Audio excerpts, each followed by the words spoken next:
I was nursing my second mug of black coffee when the sharp crack of metal echoed through my security feed, followed by the groan of hinges swinging free.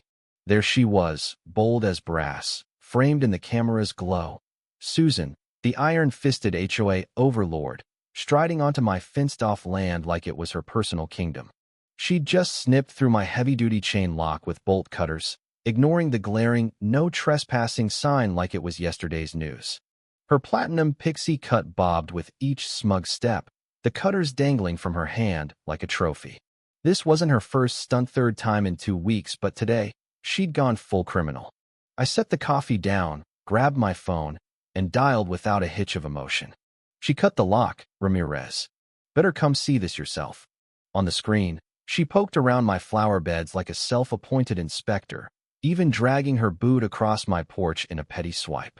What she didn't know was that the sheriff was already en route, and not just any bad sheriff. Ramirez, my old Marine CO, and a buddy who'd pull strings for me any day. The department was understaffed that weekend, and he happened to be on call. As she plopped into my patio chair like she owned the view, tires crunched gravel outside. I stayed put, watching the show unfold. Susan didn't bat an eye at the SUV pulling up. Ramirez stepped out, uniform crisp, badge shining, and clocked the dangling lock right away. His gaze met mine through the window. I nodded. Turning to her, he delivered the line that still echoes in my head. "Ma'am, you've trespassed on private property, damaged a lock, and broken state tampering laws. Do you know who owns this place?" She shot back with a hip-cocked smirk. "Some cranky recluse flouting HOA rules. This path's public." Ramirez didn't flinch. "That cranky recluse is my boss." Her face drained of color, eyes bulging as she spun to see me at the window, coffee in hand, eyebrow arched. For once, the queen of complaints was speechless. The bolt cutters clattered to the dirt like a failed mic drop. What made it sweeter was the build-up. 3 weeks earlier, I'd bought this secluded cabin for a quiet retirement escape, unaware the HOA led by Susan and her clique of meddlers had eyes on expanding their community trail right through my yard. It wasn't adjacent, it sliced straight across my deed. Susan showed up first with a clipboard and fake charm, demanding I comply. When I explained my property was grandfathered out of their jurisdiction, her mask slipped. "You're undermining neighborhood spirit," she snarled. Then came the harassment. Anonymous citations for non-compliant foliage, letters about gate colors, even parking her SUV to block my drive while waving kids through. I tried ignoring it, then pushed back installed a green gate, chain lock, signs, cameras, and a cease and desist from a county pal. But Susan escalated. Flyers tacked to my mailbox announced trail cleanups, with arrows at my house. Teens tromped my backyard, shrugging. Susan said it's okay. Signs snapped in half overnight. Gravel pelted my door. I documented everything.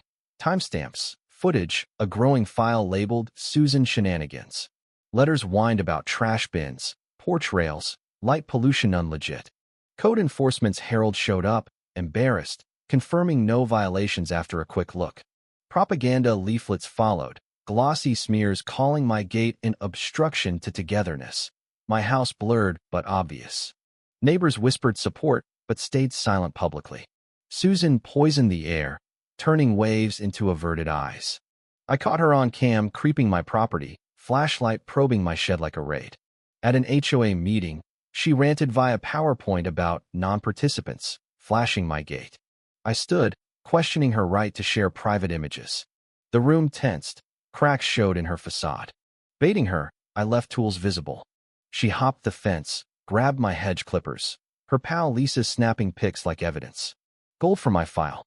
Ramirez reviewed it over diner coffee, advising patience. Let her overstep big.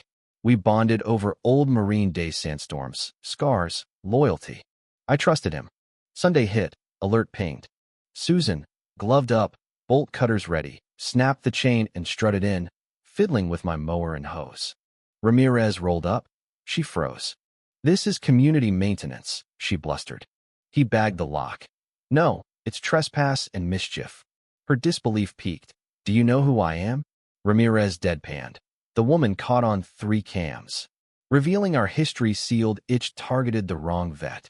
Cuffed gently, she protested bored misunderstandings, but he led her away. As the cruiser left, Ramirez whispered, "Still owe you for those ops. This one's free." Neighbors gawked, rakes forgotten. But Susan didn't quit. Post-confrontation, she rallied a backyard rant about my power abuse via war ties. A certified HOA packet threatened fines for noncompliance. Arrogant art. I countered quietly, bought bordering lots through a trust, owning slivers under her trails. At the town hall, she pushed retroactive access.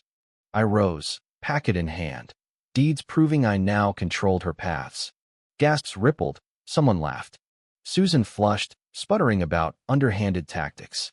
I fired back, "Like you're trespassing and lock-cutting?" An anonymous envelope arrived. Susan's emails plotting violations, animal control scares. Forwarded to Ramirez and lawyer Alex. Cease and desist flew, plus a deck violation report. Her patio overhung my new land. Inspector tagged it red. She protested shrilly, parasol flailing. Lisa stormed over with suit threats for distress.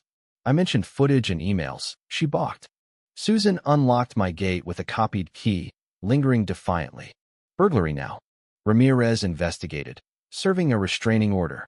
She claimed friendly visit. He quipped laws don't by hallucinations. Deck dismantled amid groans. She stepped down as president amid stress.